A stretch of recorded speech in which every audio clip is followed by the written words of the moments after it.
Good evening, ladies and gentlemen. Welcome to another rendition of Maurice's Nubian romance novels.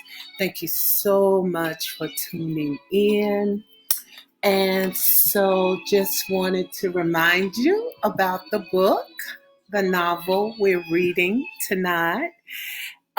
This is Them's Eve's Daughters. And tonight we will be reading chapters 5 and 6. And so, just to catch you up on where we are going to now, Samantha finally went back to school. Solomon is getting older.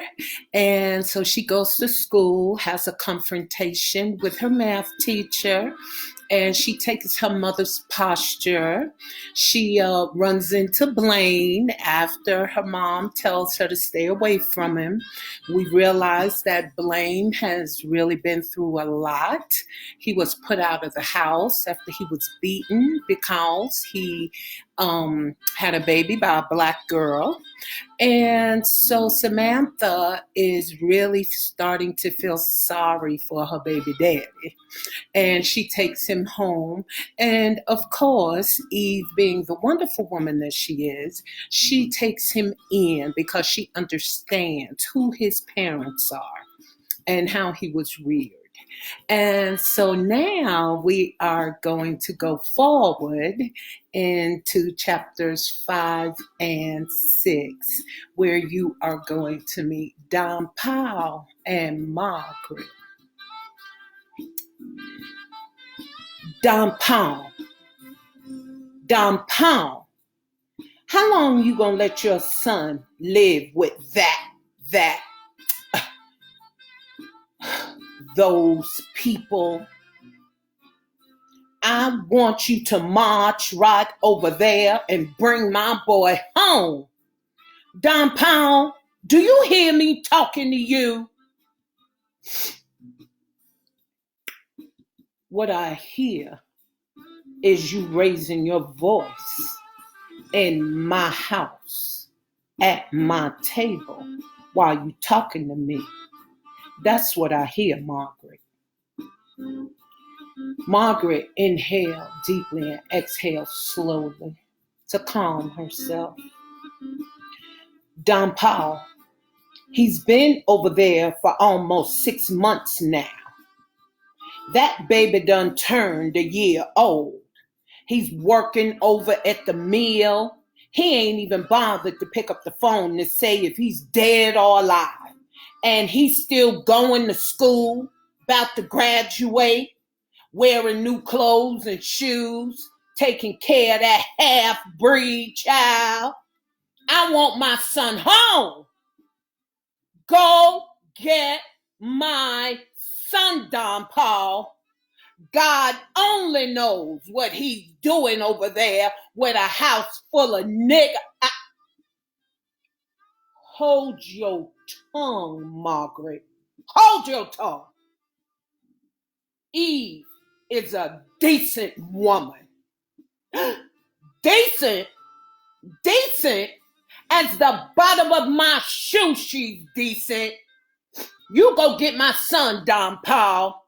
I'm tired of folks snickering behind my back. You said that he would come home after a few days when you threw him out. You said he'd come home. You left him in the streets like a dog, beaten. You said he would come back home, but he didn't. He didn't. You threw him out, and he ain't been back since. Margaret's tears began to stream down her face. I lost you to Eve long before we were ever married. I'd be damned if I'm gonna lose my only child to her too. You may as well have married her anyway. You make me sick to my stomach, Don Paul. My name is Margaret, do you hear me? My name is Margaret, Don Paul, not Eve. I'm tired of laying with you and you calling that heifer's name. Am I that undesirable that you have to pretend I'm her? What in the hell are you talking about, Margaret? I ain't laid with you in years. And you acting like I called Eve's name last night, he said, pushing his dinner plate away from him with disgust. Margaret screamed, then threw her glass at him from across the table. Don Paul dodged the flying glass, rose from the table, and left the dining room. Where are you going? Where are you going? She screamed after him. Out. Out. Out where? Don Paul didn't answer his wife as he opened the screen door and stepped onto the porch. As the screen door closed, Don Paul heard the sound of the dinner dishes crashing to the floor. Damn. Let me go get this boy before this woman drives herself crazy and me with her, he said to himself as he stepped off of the porch and got in his truck. As Don Paul started his truck, he thought about Eve. She got to know I was coming eventually. She got to know. Hope she don't shoot me upon sight. Dang, Eve. I wasn't supposed to be stuck here with Margaret. I should have been a man and stood up to my pa. Hell, he always had him a black woman on the side. I got black brothers and sisters running around this town who look more like my pa than I do. About drove my mama plumb out of her mind, Don Paul voiced as he drove across the railroad tracks into the black community. I hate them doggone tracks. That's what has always divided our town. Them damn tracks. I almost beat Blaine half to death. Lord, you know I ain't never asked you for nothing, God, except Eve. And now I'm going to ask you for one more thing. Forgive me for whooping up on my boy the way I did. Please forgive me for mistreating him all his life. I just wanted him to be from Eve. You know that, God. Gracious, I sure got my life in a mess right here. As Don Paul drove, he couldn't believe he still remembered the way to her house. He pulled in front of Eve's house, inhaled deeply, then exhaled slowly. Gracious, I ain't been near here in almost 19 years, he said, trying to calm the butterflies in the pit of his stomach as he sat in his truck. Don Paul checked himself in the rearview mirror. He ran his fingers through his thick black hair. He touched his temples and wished the few signs of gray were not so apparent. He licked his index finger and ran it across his thick eyebrows so they could lay smooth. He looked at the cleft in his chin and remembered how Eve used to put her index finger there, and he chuckled to himself. Ah, Eve, Eve, girl, you were the most beautiful woman I've ever seen, Don Paul said as he adjusted his rearview mirror as if doing so allowed him to go back in time. Land sakes, You're beautiful, Eve Sinclair Harrison, Don Paul said while he held her in his arms as they stood underneath the huge oak tree, basking in the moonlight. Don Paul, why you always say my whole name, boy? Eve asked as she watched the clouds floating past the moon. I don't rightly know. What I do know is that it'll never be Eve Sinclair Pearson. Your mama is right, Don Paul. If me and you ever get married, all hell gonna break loose in town. Don Paul closed his eyes tightly. I love you, Eve. I don't want to live without you. And I sure as hell don't want to marry Margaret. She ain't nothing in comparison to you, baby. Why do you have to marry her anyway? I mean, why her? Ugh, she's so ugly, Don Paul. I don't know, baby. Daddy owes money to Bubba, I think. Money? Well, what that got to do with you and your life? Bubba know ain't nobody around here ever gonna ask for Margaret's hand. So he told Paul if I married her, then he wouldn't be in debt to him no more. Don Paul felt Eve's body quiver in his arms, and he held her tightly against him. Eve, baby, please don't leave me. I'm gonna work this thing here out, Eve. Believe me.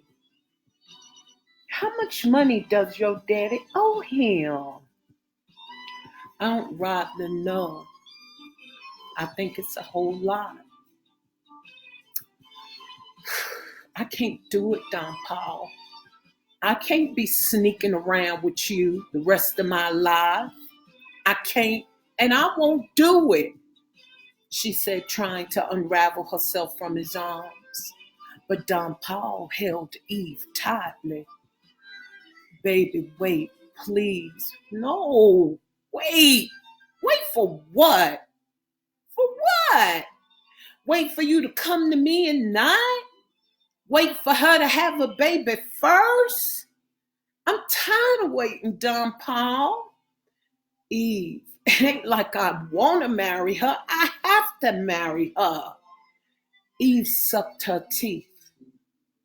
Don Paul, I can't share you with her. I just can't.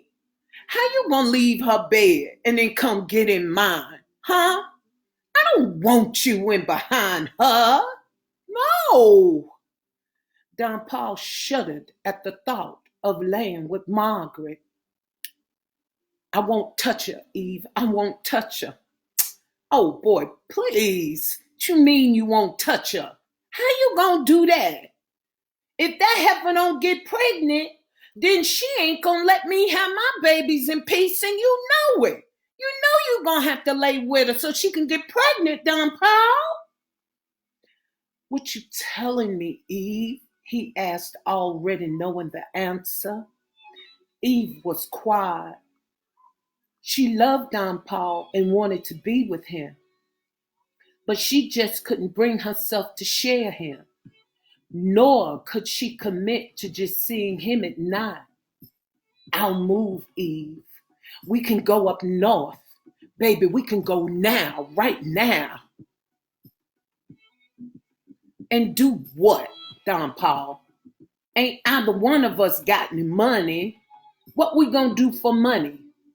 How am I gonna get out of Mississippi walking beside you, huh? Your mama is right, Don Paul. They'd string us both up first. And Lord only knows what they would do to me before they hung me from the tree beside you. Eve, I wouldn't let nothing happen to you, baby. You gotta believe me. I can't live without you. I won't. I won't. Don Paul turned her toward him and kissed her passionately. Eve returned his passion. You gonna have to, baby. I can't share you, Don Paul. I'm sorry. I just can't, Eve said between kisses. I love you, Don Paul. Don't ever doubt it. I love you. Baby, what am I going to do without you? Eve, girl, I can't even breathe when you're not right beside me. Don Paul kissed these tears. Love me. Love me, Don Paul. Love me now, baby.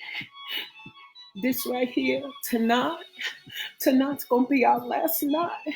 No, nah, Eve, don't say that. Don't say that to me. Don't say it.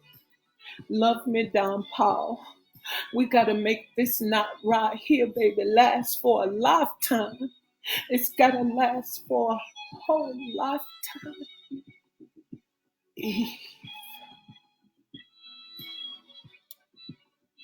Don Paul wiped the tears from his eyes.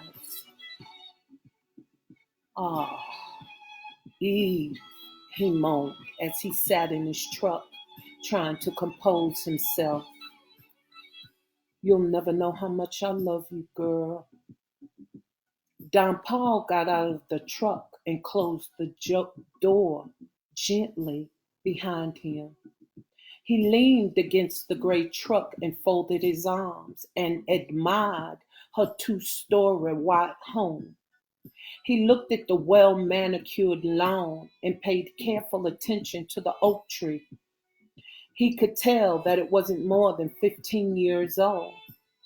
He wondered if she had planted that oak tree to remind her of him when they made love in the night underneath the moon. It was most often underneath an oak tree because they were so huge and offered shade. Don Paul admired her black shutters gracing the floor-to-ceiling windows. He could see that the shutters were new. Most of all, he admired the porch, which wrapped around the entire house. That was one thing they used to always talk about when they laid underneath the huge oak tree after making love.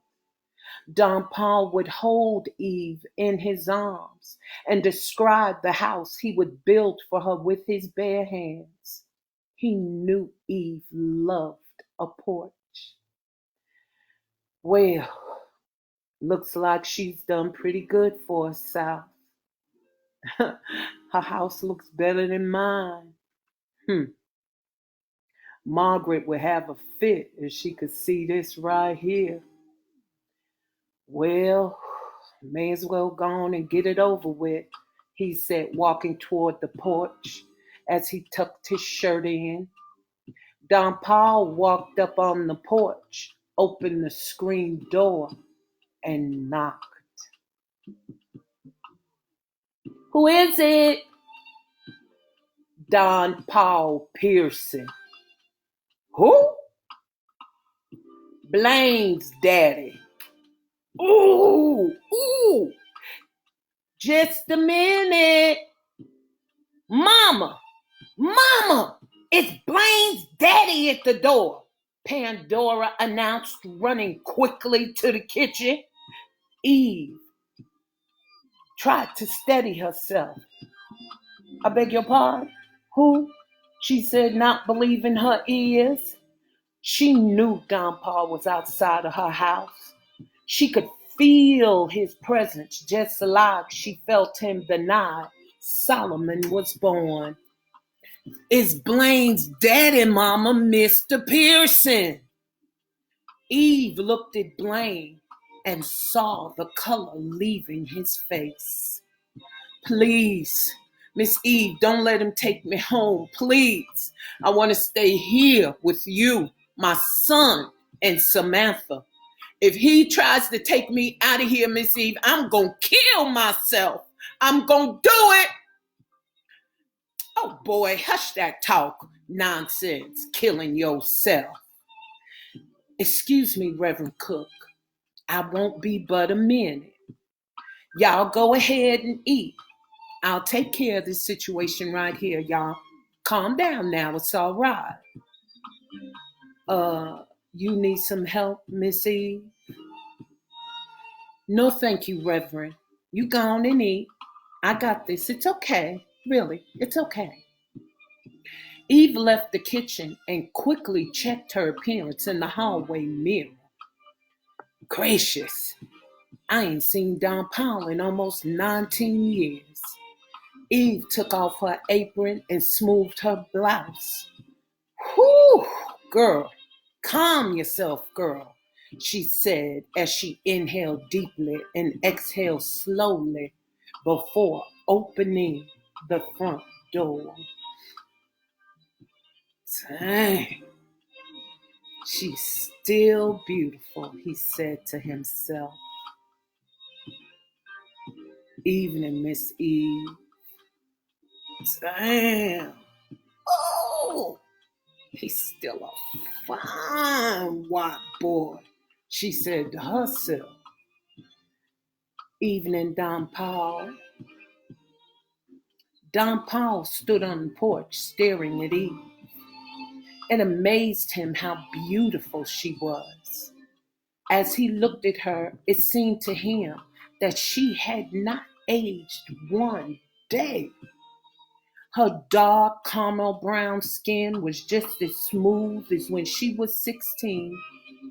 Her small dark brown almond shaped eyes still called to him, while her small, full, moist lips seemed to beckon to him for a kiss. It amazed Don Paul that her 5 feet 2 inch frame still resembled an hourglass, even though she had given birth to 5 daughters. Land sakes, Eve, time has certainly caressed you, girl. Eve tried hard not to gaze deep into his loving green eyes. Thank you, Don Paul. Well, you you just gonna stand out there on the porch, or are you gonna come in? Oh, excuse me, Miss Eve. Thank you, he said, stepping inside. It's been a long time, Miss Eve. Yes, it has, Don Paul. Yes, it has. You don't look any different, Eve. Neither do you, Don Paul. Eve's eyes went to the cleft in his chin, and her hand raised slightly to touch it. She caught herself. Don Paul noticed, and her action caused his face to flush. Eve looked at her hand and couldn't believe that after 19 years, that would still be an automatic reaction for her. Don Paul looked deeply in her eyes, took her hand, and put it to his face. He closed his eyes and kissed the inside of her palm. Eve, girl, you know I love you. Ain't never stopped, he whispered. I know, Don Paul, I know. You know I married Margaret 'cause I didn't have a choice. But we still could have been together, Eve. I know why you had to marry Margaret, Don Paul, but you also knew I couldn't share you. Ain't no way in the world. God, Don Paul, after all these years, you are still so handsome. I wondered many a day what you would look like. Eve lowered her hand. I never wondered about you, Eve. I knew you would always be beautiful, girl. Always. Thank you, Don Paul. Both Eve and Don Paul stood in silence, caressing one another with their eyes. Eve forced herself to look away. Well, I reckon you hear about Blaine. Margaret wants him to come home, don't she? Yes, ma'am, she does. Is it because he's with me? Partly. Well, he's eating dinner right now. Would you care to join us? No, no, thank you. I'll wait until after he eats to speak with him. You mind if I wait on the porch? Nonsense, Don Paul. You don't have to wait on no porch to speak to your son. You can wait right here in the living room. Have a seat, ma'am. Why you beat Blaine the way you did and put him outdoors? Do I really need to explain that to you, Eve? Eve looked at him tenderly. That's beside the point, Don Paul. He's still your son. You shouldn't have beat him like a dog. I thought he'd come back home, Eve. I really did. Thank you for taking him in. You're welcome. How's the baby? Don Paul asked as he looked at the wooden rocking horse in front of the window. He's fine. I hear he's 1 now. And a couple of months, yeah. Is it true he looks like me? Everyone in town says he looked like me. He looked like you spit him out. Yeah, he does, he said, smiling. Blaine's a good father, Don Paul. You'd be proud of him. Their conversation was interrupted when Reverend Cook entered the living room. He cleared his throat. Excuse me, Miss Eve. Is everything all right? Yes, Reverend. Everything is just fine. This here is Blaine's daddy, Don Paul. Don Paul, this is Reverend Cook. Don Paul rose and shook Reverend Cook's hand. Pleasure, Don Paul. You have a mighty fine son. Reverend Cook shook Don Paul's hand and stood beside Eve as if he were staking his claim. Don Paul noticed, and he could feel the anger swelling up inside of him. Eve, aren't you coming to dinner? It's gonna get cold, baby. I'm coming, Reverend. You go on. You go on. Would you please send Blaine in? She asked, gently patting him on the arm. Yes, ma'am, Reverend Cook said, reluctantly leaving the living room. Who that? That's your new man. None of your business. Yes, ma'am, you wanted me? Blaine stood outside of the living room. Well, don't you see your daddy standing here, boy?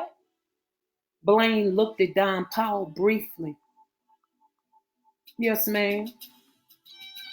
He's come to see you.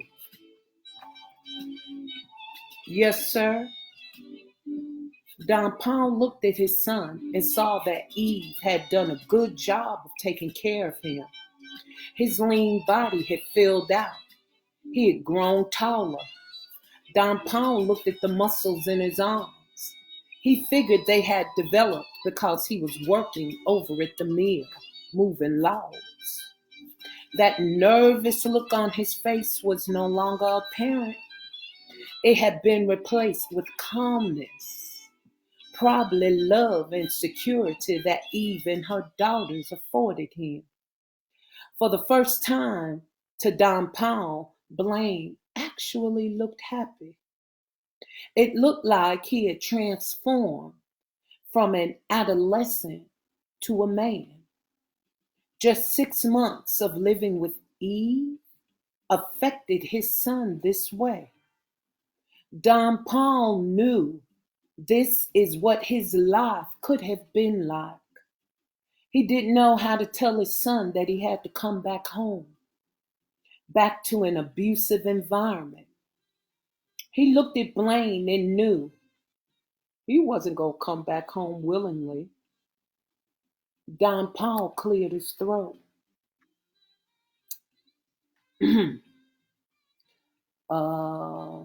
Blaine, son, it's about time for you to come back home. I don't want to come home, sir. I like living here with Miss Eve and my son. She don't beat me. You or Mama One always hitting me for something or other. Don Paul lowered his head. I'm sorry about that, Blaine. I really am. I didn't mean to beat you and put you outdoors. It's how I was raised. That's all I knew. I know that ain't no kind of reason for mistreating you your whole life, but it's all I got. Now, your mama is about to go plumb out of her mind. Why? Why would she be going out of her mind, Daddy? 'Cause I'm here with Miss Eve? I know it ain't 'cause she missed me none. Now, Blaine, that's not fair. Your mama loves you. Loves me? She ain't never showed it. Tell her I said hey. Blaine turned away from Don Paul to go back into the kitchen. Who this little think he talking to? Don Paul said to himself. Now hold on 1 minute, boy. Uh, don't you be raising your voice in my house, Don Paul. You can't make him go home if he don't wanna. He ain't grown, Eve. I can have him taken out of here if I want to. Yes, you can, Don Paul. But what you gonna do that for when you know good and well he gonna keep coming back? His son is here, Don Paul. He's a good father. Don't make him leave, please. Eve touched his face. Don Paul grew weak from her touch. Paul, please. I want to stay here with my son. He really knows who I am. I can't leave him or Samantha. I love him. I'm working, pulling my weight. I take care of Solomon's needs and some of Samantha's as best I can. Miss Eve helping me save my money so I can get a house for us after we graduate from school. Boy, your mama just ain't gonna stand for this. Trouble gonna start all over again, Blaine. Don't you see that? Don't you see? Ain't got to be no trouble, Pa. Miss Eve ain't bothering nobody. I don't bother nobody. Hell, don't nobody White even speak to me no more. Just then, Solomon came flying down the hallway and ran straight to Blaine. Blaine picked his son up in his arms and kissed him on the cheek. Don Paul stared at amazement at his grandson, a child he had never acknowledged. This is my son, Solomon, Blaine said with a surety. Don Paul was silent. That could have been my son, and Eve could have been your mama. We both would have been much happier, Don Paul thought to himself. Because Don Paul didn't respond, Blaine started to leave. Come on, Solomon, Blaine said, setting him on his feet, taking him by the hand and heading out of the living room. No, son, wait. I'm sorry. I wasn't ignoring you. I was thinking about something, he said, looking at Eve.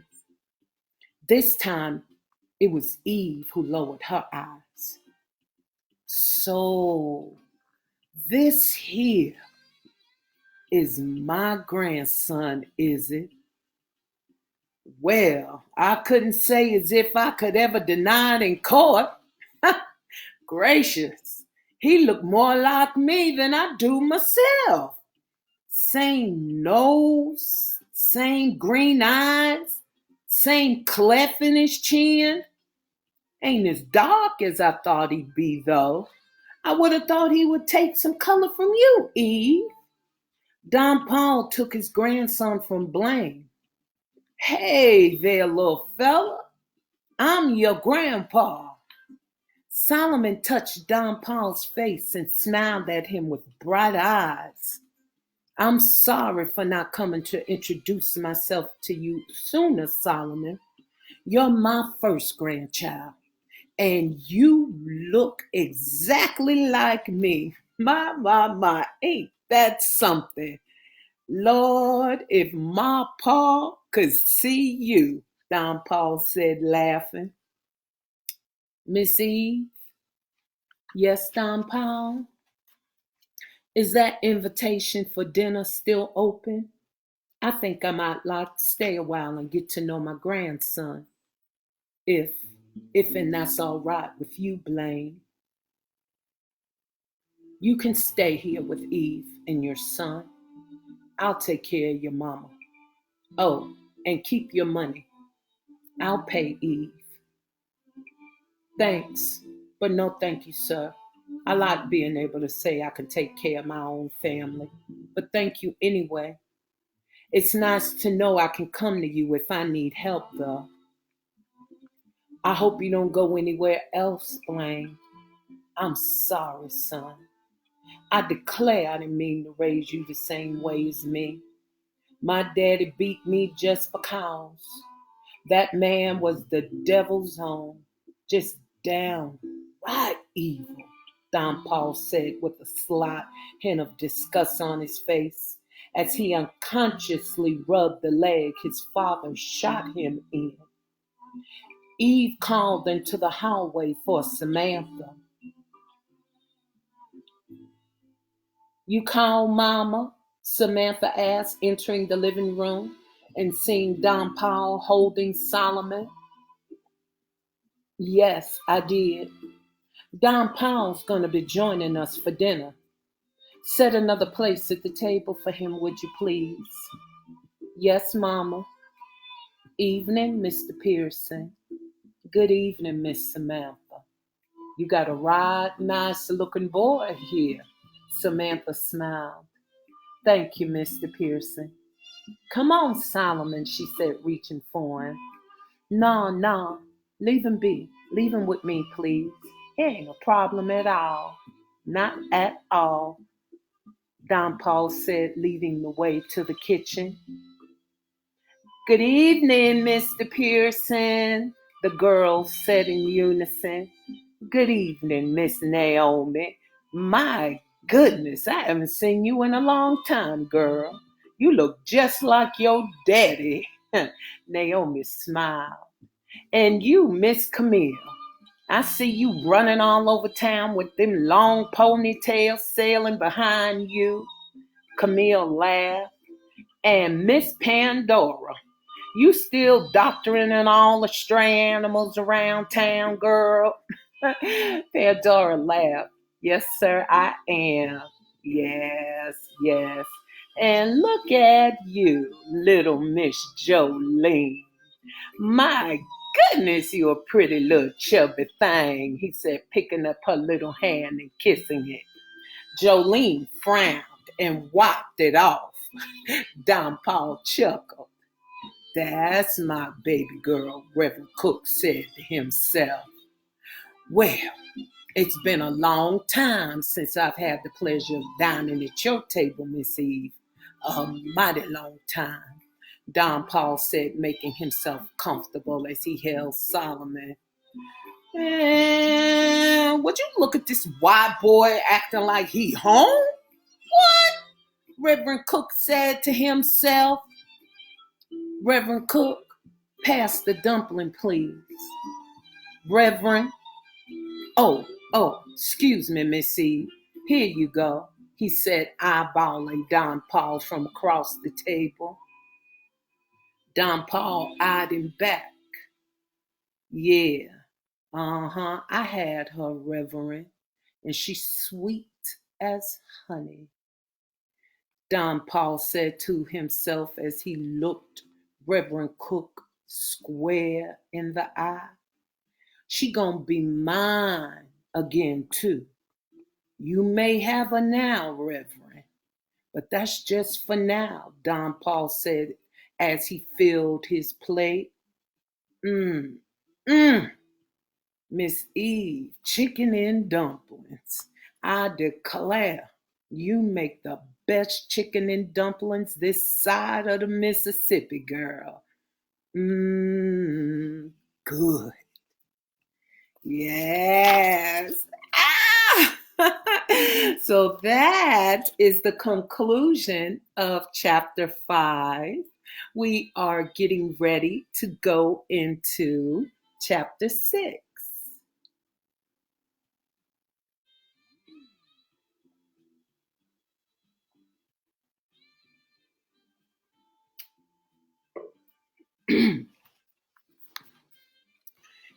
Chapter 6. Miss Eve, that you? Where you going? Blaine asked, coming out of the kitchen.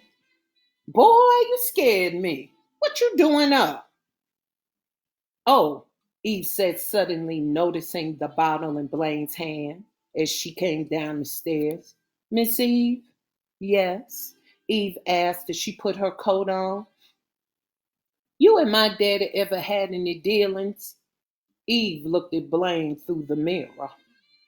That's between me and your daddy, boy. Now, go on and feed Solomon before he start crying and wake up the whole house. Yes, ma'am, Blaine said, walking up the stairs. Miss Eve, oh, boy. Yes, Blaine. I wish you hadn't married my daddy. He'd have been a much happier man. I ain't never seen him like he was the other night, never. I know you got something to do with that. Then again, I'm glad you ain't my mama. But it's only because that would make Samantha my sister, and then we wouldn't have Solomon. Come here, boy, Eve said with open arms. Blaine came back down the stairs and fell into her embrace. I know my daddy loves you, Miss Eve. I used to hear them fighting over you sometime. Mama saying daddy be calling your name while he doing it to her. Oh, boy, stop. Blaine, please, she said with a contorted face. Well, it's true. It's true. How come my mama ain't never hugged me like this? I can't ever remember being in her arms, Blaine said, squeezing Eve tightly. Baby, I don't know. But no matter what, she's still your mama, and you must always respect her, Blaine. Respect? Yeah. Love? Not so much. Hush that talk now. I gotta go. You lock up now, you hear me? Yes, ma'am. Oh, Miss Eve? Boy, what is it? What do you want? Can I call you Mama? Eve stopped in her tracks, turned around and looked at Blaine. It was at that moment that she realized how starved for love he really was. Eve opened her arms wide and Blaine almost leaped into them.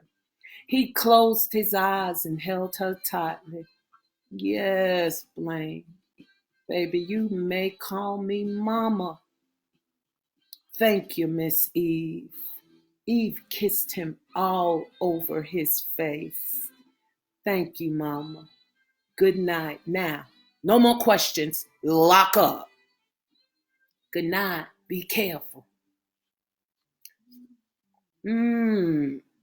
Mmm. My, look at what the angels done set at my door. Hey, my. Girl, how in the world did you get your frame in that little dress? Eve laughed as she embraced Reverend Cook. Hmm, Daddy, been missing you. Huh. I've missed you too, Marcus, Eve said, kissing him. Baby girl, you something special. I'm gonna make it up to you tonight, Eve. Now, I know I've been kind of slacking here lately in the loving department, but I'm gonna make it up to you tonight. Oh my God, you look good to me. Oh, Marcus, no, now. I ain't been satisfying you. I saw I caused you some frustration the last time we was together. You know something, Eve? Girl, you ain't called my name since we've been together at your house. Marcus, hush now, he said, unzipping her dress. Girl, there should be a law against having a body like this right here. Look at you. Look at you, girl. Done had 5 babies and not a mark on you nowhere. Look at your skin. Skin just as black and smooth as a baby's bottom. Come here. Come to daddy.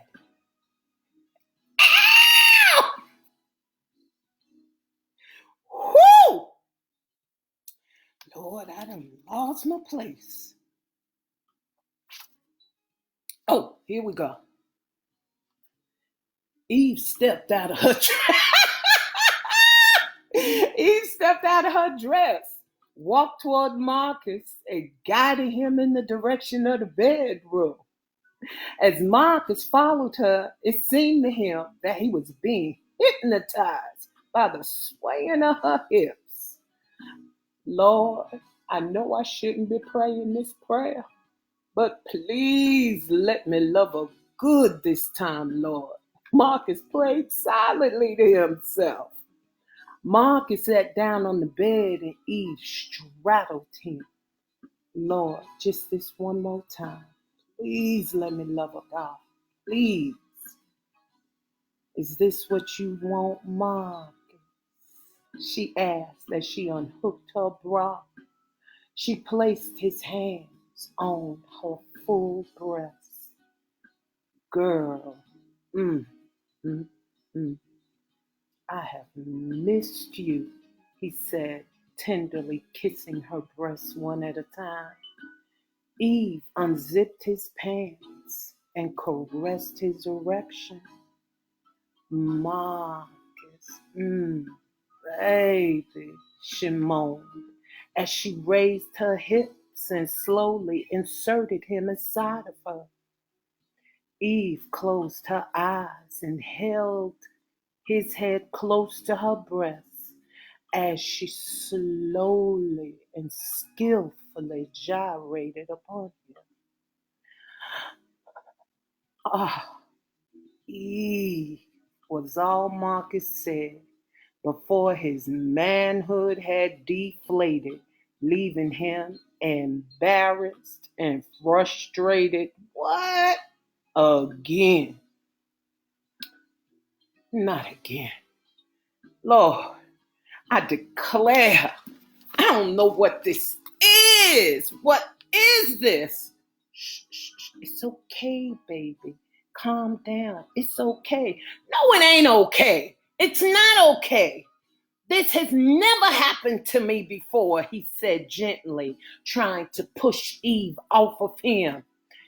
Baby, calm down. It's all right. Really, it is, she tried to assure Marcus as she continued to straddle him.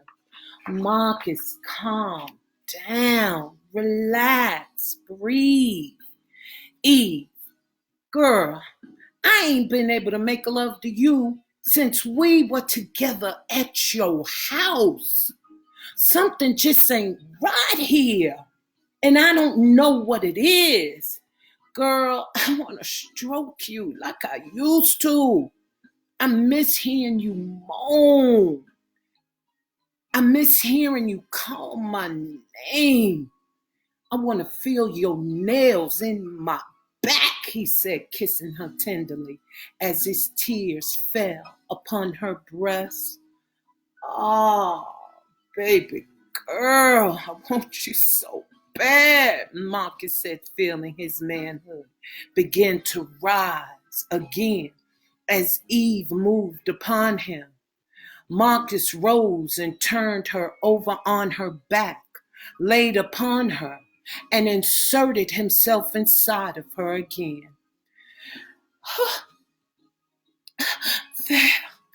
There. Slow, baby, slow, Marcus. Right there. Yes, Marcus. Eve. It's all right, baby, she said, trying to calm herself. No, not again. Eve, this isn't right. This has never happened to me before.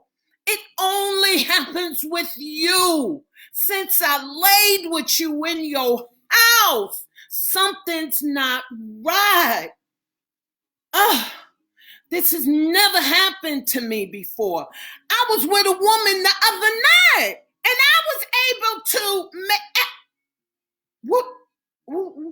whoa, back up. What did you say? You was with who? When?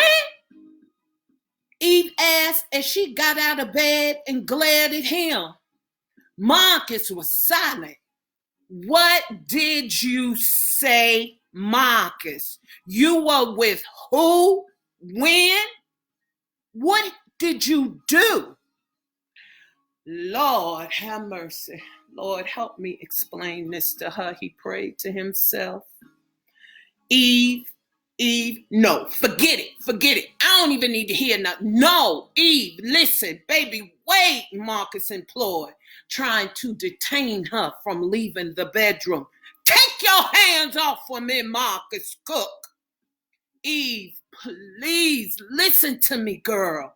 How could you? How could you be unfaithful to me? She screamed at him as she went into the living room and snatched her dress up off the floor. Eve, listen to me. I didn't enjoy it. Excuse me? You didn't enjoy it? Eve, please. My heart wasn't in it. I just needed to know if something was wrong with me. Don't you understand? I just needed to know if something was wrong with me. Mark is trying to diffuse the situation. Baby, I needed to know if I could last with another woman. And I could. I lasted all night long, Eve, Marcus said as he tried to keep Eve from leaving out of the house. Oh, well, you lasted all night long. Well, good for you, Marcus. Eve, please. I know you're upset, baby. I know you can't see this my way. I didn't have to tell you about this, Eve. For the life of me, I don't understand it. I have no control, Eve, when I'm with you. It's like, hell, I don't know what it's like. Eve, something's not right. How is it possible for me to be with another woman normally? And when it comes to you, I can't do nothing to you no more? And all you keep telling me is that it's okay. It ain't okay. I want to make love to you and only you. You. I can see the frustration in your eyes. I want you to feel all the love I got inside of me for you. Like we used to. I want you to feel it, Eve. Woman, don't you know I love you? Can't you feel it in my stroke? Ow! Don't you feel it, Eve? Don't you know that, girl? Eve tried to calm herself. Yes, I know you do, Marcus. I know. At least I thought you loved me. That's why I said it's all right. I had hoped our relationship was more than just physical, Marcus. I want you, the man. I want a relationship with you. As far as I'm concerned, baby, the loving was just the icing on the gravy, the icing on the cake, Eve said, trying to control her tears as she sat down in the chair. Marcus wanted to go to her and console her, but he didn't know if he should. Instead, he stood by the door to make sure she didn't leave. Baby, I know I've hurt you. I know I hurt you, Eve. I don't know how I could have thought you would or could even see it my way. I just had to know if I could be intimate with another woman or if something was wrong with me. I understand, Marcus. I truly do. I understand that as a man, you needed to make sure that nothing was wrong with you. But since this problem is only with me, where does that leave us, baby? What kind of relationship we gonna have? I mean, are you gonna leave me, Marcus? Marcus walked over to Eve and bent down on his knees. Girl, baby girl, Daddy ain't going nowhere, he assured her as he embraced her. Eve held on to Marcus tightly because she knew deep down that she loved him, and she felt that he was the answer to all her prayers. Eve, I should be the one who's afraid, girl. Afraid you gonna leave me. I'm the one who was unfaithful, not you. If you leave me, I understand. I can understand. Even if you leave me, because I can't stroke you no more, he said, wiping at her tears. Marcus, baby, I'm so sorry we can't make love, she said, caressing his face. Don't you think it drives me crazy to feel you inside of me for a few seconds when I know you have stroked me all night long and didn't even bust a sweat? I remember, baby, she said, kissing him lightly on the lips. What we gonna do, Marcus? What's gonna happen if you can't make love to me anymore? Eve, I don't know if I can have a woman I can't make love to. It would be pure D hell for me to sleep beside you every night and not be able to love you, Eve. Eve turned away from him, and Marcus sat at her feet in silence. Well, you don't need us just sitting here. You looking in one direction and I'm looking in the other. I best be getting on home. Eve, is, is it over between us? Is this what's happening here right now? Marcus, I already told you I love you, baby. I'm gonna leave that part up to you based on what you just said to me. You know what you can and what you can't live with, baby. Baby girl. You coming over for dinner tomorrow? She asked as she stepped around Marcus and walked towards the door. I'm fixing baked chicken, your favorite, and some ribs, navy beans, macaroni and cheese, potato salad, rice, and definitely a peach cobbler and an angel foods cake. All that, all those are your favorite, baby. Marcus looked at Eve through teary eyes. Don't give up on us, Marcus, please. Baby, don't just throw me away. Don't throw me away. Fight for me, Marcus. If you love me, baby, fight for me. We can get through this together. Don't let me go.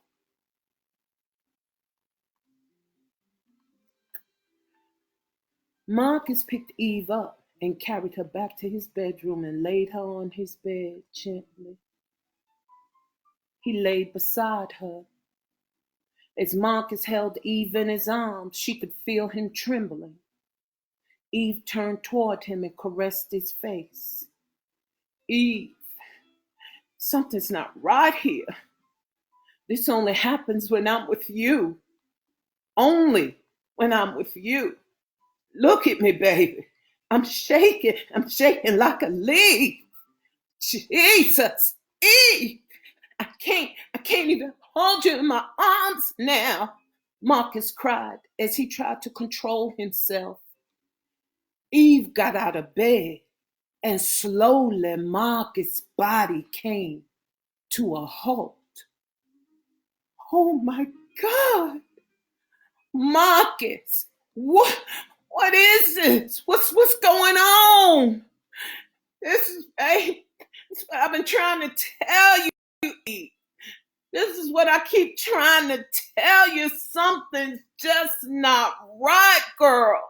Since I made love to you in your house, this is what's been happening to me. Eve. Oh, God. Marcus.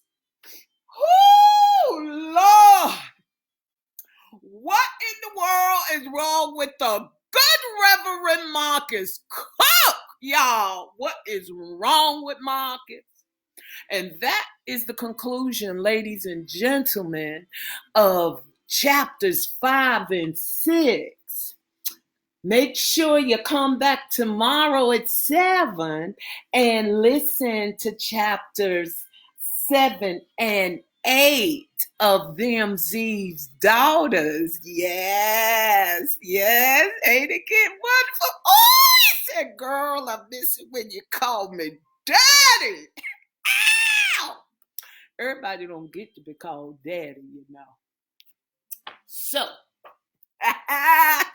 so don't forget to, let me say hello to the people who are here. Velvet, hey! Thank you for coming. And Elaine, hey, Lane. And Betty, my soror, hey there. Thank you for coming. Thank you for showing up. I really appreciate it. And so I would like to remind you all that you can go to my website, nubianromance.com, and you can order Angel Fa, Cousins, Deja Vu Desires,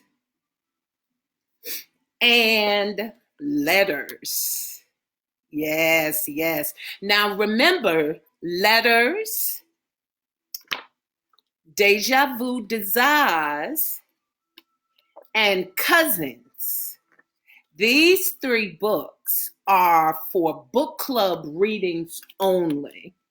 And that's because these three books right here, y'all, they have a little less to the imagination. They're a little more juicy and a little more detailed. Yeah. And so you can, if you are in a book club, you can place your orders for your book club members. Let me know. And the coordinator of that book club will receive a free autographed copy of the book that I will personally be rendering to you and your group. And please make sure you share. The person who has the most shares and likes will receive the personally autographed copy of Them Zeeves Daughters. Yes, yes. And please make sure you go to my YouTube channel, and it is Nubian Romance Novels. And please, please subscribe. If you are ever not on Facebook and you're out there surfing and you have something you want to see, go to my go to my YouTube channel and pull up the videos and make sure you subscribe and share them. I don't take you coming lightly. You could be doing anything else. And thank you so much for coming. You didn't have to, but you did anyway. And I declare, I really appreciate your support. Thank you. And I look forward to seeing you on Wednesday at 7 for the renderings of chapters 7 and 8. Peace.